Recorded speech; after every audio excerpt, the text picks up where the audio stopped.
Let's learn how to lock photos on iPhone. If you want to lock the Photos app but don't know how, you don't need to worry anymore. After watching this video, you'll know how to do it. The first thing you need to do is open the Shortcuts app.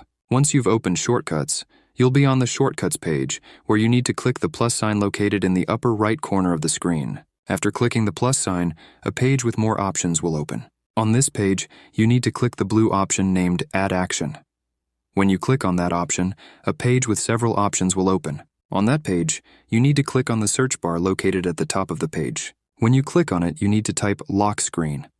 When you type that, the option will appear and you need to click on it. After clicking on it, on the page that opens, you need to click on the Done option located at the top right. When you click on that, you have successfully added a shortcut, but now you need to add automation. To add it, first click on the Automation option located at the bottom center of the page.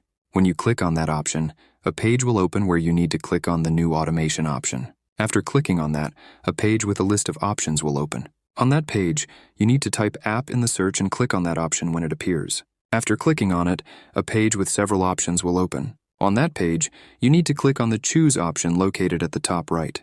When you click on that, a page with a list of all your apps will open, and you need to find photos on that list.